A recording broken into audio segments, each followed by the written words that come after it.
മുന്നണിമാറ്റ ചർച്ച. ജോസ് കെ മാണിയുടെ വിമർശനത്തിൽ കടുത്ത അതൃപ്തിയുമായി പി.ജെ. ജോസഫ്. ഇനിയും ജോസ് കെ മാണിയെ സ്വാഗതം ചെയ്യുന്ന നിലപാട് ആവർത്തിക്കരുതെന്ന് പി.ജെ. ജോസഫ് യു.ഡി.എഫ് നേതൃത്വത്തോട് ആവശ്യപ്പെട്ടേക്കും.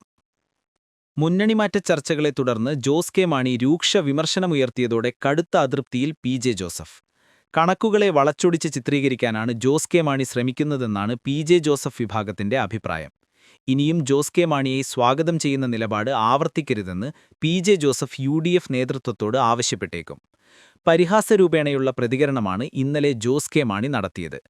പരുന്തിന് മുകളിലിരിക്കുന്ന കുരുവിയാണ് ജോസഫ് എന്നായിരുന്നു ജോസ് കെ മാണിയുടെ പരാമർശം.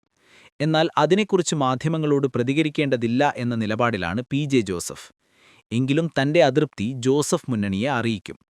1000-ഓളം സീറ്റിൽ മത്സരിച്ച് 25% പോലും സീറ്റിൽ ജയിക്കാത്ത ഒരു പാർട്ടി, 640-ഓളം സീറ്റിൽ മത്സരിച്ച് 340-ഓളം സീറ്റിൽ ജയിച്ച ഒരു പാർട്ടിയെക്കുറിച്ച് അഭിപ്രായം പറയുമ്പോൾ അതിന്റെ യാഥാർത്ഥ്യത്തെക്കുറിച്ച് ആലോചിക്കണമെന്ന് കേരള കോൺഗ്രസ് ജോസഫ് വിഭാഗം state coordinator Appu John Joseph പറഞ്ഞു.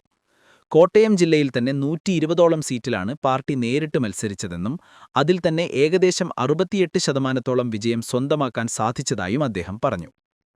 കേരള കോൺഗ്രസ് എൽ.ഡി.എഫ് വിടുന്നെന്നത് വ്യാജവാർത്തയെന്ന് പാർട്ടി ചെയർമാനും രാജ്യസഭാ എം.പിയുമായ ജോസ് കെ മാണി. മുന്നണി മാറുന്നതുമായി ബന്ധപ്പെട്ട് ആരുമായി ചർച്ച നടത്തിയിട്ടില്ല.